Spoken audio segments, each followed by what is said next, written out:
Call the public hearing of July 5th, 2011 to order. Madam Clerk, will you call the roll, please? Councilman Striplin. Here. Councilman Wood. Here. Councilman Argo. Here. Councilman Miller. Here. Councilman Reniger. Here. Councilman Bowles. Here. Councilman Fank. Here. Okay. We have two items on our public hearing agenda. The first is to declare various wooded lots to be a public nuisance and ordering their abatement per Title 11, Chapter 67 of the Code of Alabama 1975 as amended. Is there anyone in the audience that would like to come forward and speak in favor of this resolution? Anyone that would like to come before us and speak in favor of it? Is there anyone here that would like to come before the council and speak in opposition to this resolution? Yes, ma'am. Would you come forward, please? State your name and address.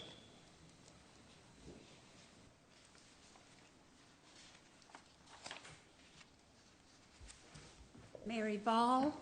I live at 620 Durden Road, Prattville. Yes, ma'am. How can we help you tonight? Yes, I had some questions about what's being done and what I read in the paper. Since the present ordinance has not been effective, how do you think the new one of $1,000 would be of help on getting the lots cut and kept clean? What would be the difference here, other than the cost? Well, I'll have to refer that to our city planner to get you an answer on that. Mr. Duke, do you want to come forward and answer that question for us, please? This is Mr. Joel Duke, our city planner. Yes, sir. I had an opportunity to speak with Ms. Ball earlier today and explain to her the process that we're using is state law, and that we use that to address weeded lots as best we can. And we try to deal with those that come up before us as complaints first. And not sure if I'm going to be able to answer her question as to whether or not it's effective, but eventually we do get those lots cut, and those either by the owners or those that are not cut by the owners are cut by the city and a tax lien placed on the property. So. Okay. Does that answer your question, ma'am? We still can't say how this new one would be more effective. And I'm not sure exactly whether I'm answering your question or not, but I'll try that. I believe Councilman Striplin might have mentioned at the last meeting, asked for some guidance on whether or not a fee could be put on each one of these lots. And that part I can't speak to as to whether or not that would cause folks to cut the lots faster or not. So. What is the penalty right now? Well, the penalty is a lien placed on the lot based on the fee that are accumulated for staff time and the actual cutting of the lot. And that depends on the lot. Some require a good bit of research to determine ownership and legal description, and some just require a little bit of time. And same is true for cutting. The bid we the bid we received for the USA gas stations, for instance, was just a couple of less than $100 for each one of those. But some of these lots are fairly extensive, and the contractor charges several $100s to clean them up. So it varies.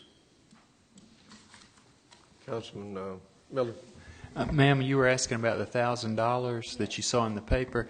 I think when we've processed a lot of these and have some that we're still processing, these listings of properties that have been neglected and that we have to go and remedy. And at the last council meeting, and I don't want to speak for Councilman Striplin, but I think his comment was that we need to do something because we got people that come back before us, and what I describe is push us to the edge. They're repeat offenders. They bring us right up to the very edge before we implement these existing steps, and then they go out and they remedy the situation, mow the yard, whatever. And I have had this as an interest because in my district I have several of those folks who are repeat offenders. So throughout the past several years, I've always sort of asked, isn't there something we can do for people that keep coming before us? They know what the rules are, but they sort of wait till the last minute and then they mow the lawn, and we don't have to put these other things into place. We did not actually pass anything new relative to that $1,000. I think when I asked Councilman Striplin, you know, what sort of penalties or fees he would hope that we could add to our current rules that guide how we do this process, he replied whatever $1,000 would address. And I think, and I'll again not speak for him, but I think that was just sort of symbolic of how frustrated we are that we would like to slap another $1,000 on some of these folks who continue year in and year out to push us to the edge. And so we didn't really change anything. There's not a $1,000 fee or penalty on the books. That was just part of our conversation. And Councilman Striplin, if you wanted to add to any of that, I think if I've captured it correctly or not. Councilman Striplin? You did. Okay. From the paper, you had listed homeowners that you considered their lots were overgrown. I would have been very upset had you listed anything of mine, because this was very selective. I went out, I checked some of those lots, and they look nothing like some of the other lots that have been left for years and never been cut. I'm saying last year, for instance, never cut. And this is not right to be selective. I want it to apply to everyone in the city. It's great to have our city looking nice and people keep up their lots, but it's not fair for some to be pointed out and others not. That's my biggest complaint. Thank you, ma'am. We'll address that. Thank you. Is there anyone else that would like to speak in opposition to this resolution? Seeing no one, we'll go to the second item on the public hearing agenda. It's an ordinance to amend chapters 26, building, construction, and related activities, and 105, fire prevention and protection of the Prattville Code of Ordinances. Is there anyone here that would like to speak in favor of this ordinance? Now's your time.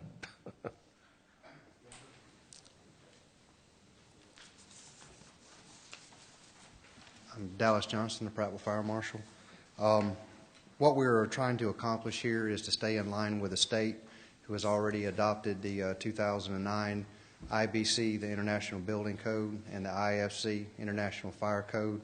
And in addition, we're wanting to stay in line with the code adoption series and also adopt the 2009 International Residential Code.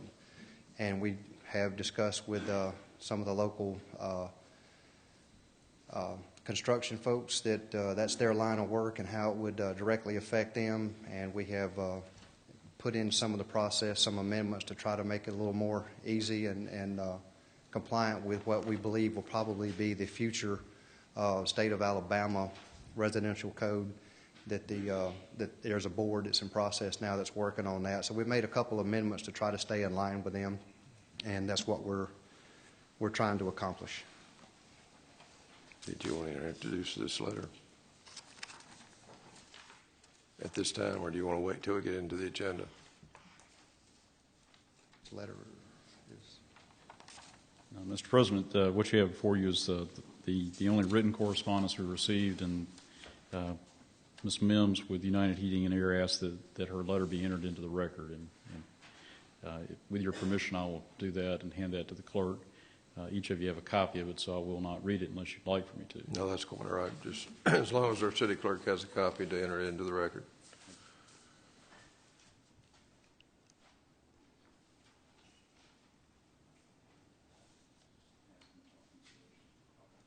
Any other information y'all need to share with us on this? I'm not exactly sure on the details, but one of the amendments that we have put in, requested, does directly affect the insulation, which has been one of the major concerns that we have heard from the contractors in that regards to that particular field. So we hope we've made them happy with the amendment that we're recommending. Okay. Anything else? No, sir. Thank you. Okay, thank you. Is there anyone else in the audience that'd like to come before the council and speak in favor of the ordinance? Mr. Chair. Councilman Wood. Just so I can be clear on this, and I don't want to bring it back up, I have that amendment before me to read. It talks about a minimum of R6. Is that in line with what they are requesting? Is that the same? Or is it something different? No, I hadn't seen that one. It's really the same conversation we've had with all of them. Okay.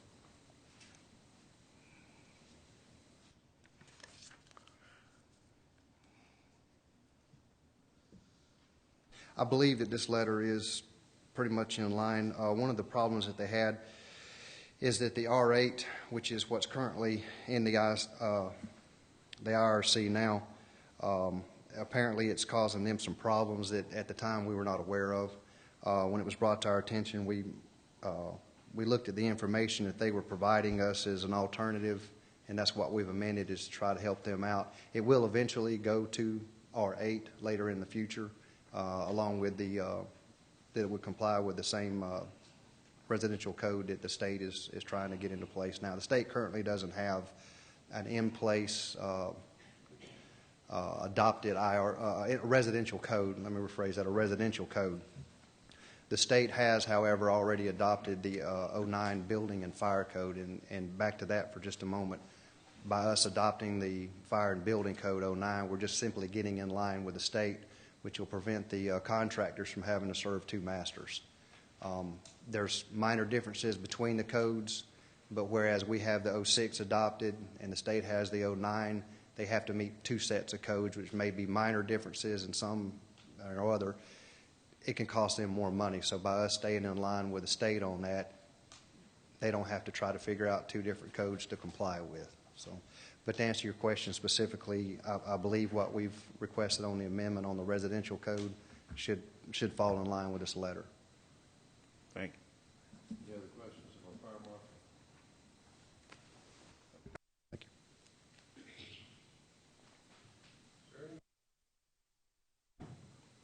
you. Sorry about that. Anyone in the audience that would like to come before the council and speak in opposition to this ordinance? Anyone in opposition? Okay, I see no one opposed. This exhausts our... Oh, Mr. Smith? I'm not speaking in opposition. I just have a question for Chief Dallas. Okay, if you'll come forward and give us your name and your address for the record, please, sir. I know who you are, but these folks may not. I'm Larry Smith, the home builder here in Prattville, and I'm not speaking in opposition. I'm in favor of the 2009. A question came up right before I came to the meeting concerning the criteria for a bed and breakfast being it would have to meet certain criteria if it was considered historical significant. My question is, who decides what's historical significant? It looks like it needs to be more of some category or national register or something. It shouldn't just be someone's decision. So what makes it there? Mr. Duke may be the one that's more accurate in this answer. I'll make a stab at it. I believe the local historical society establishes that, and one of the things that we did when we adopted the 06 was amend that section of the code, because the international residential or even the building code is not super clear on your bed and breakfast stuff, and rather than have them comply with a commercial hotel, which would require them to put in a sprinkler system, full fire alarm system with pull stations and the whole 9 yards, we gave a little bit of a definition there and amended the code to specifically require only a home fire alarm system, and we did not include sprinkler system in it to keep them from having to totally change the historical value of their home. Is there someone here from the Historical Society? Do they have a criteria? How do they define it? Mr. President, I'll be glad to try to address that. Okay. Planning Department serves as staff for the Historic Preservation Commission, and generally at this point, historically significant is either designation by the Historic Preservation Commission or being located in the already designated historic district. So those are the two criteria we would use. A home, let's take, for instance, Buena Vista, which is located on County Road 4. That hasn't been, but could be designated as an individual property by the Historic Preservation Commission, or recommended to the council for that designation. You already have a fairly widely defined district downtown here that encompasses most houses that would be considered historic. Then I asked the council if they would include that criteria in lieu of just saying historical significance. Okay, Okay, thank you. thank you.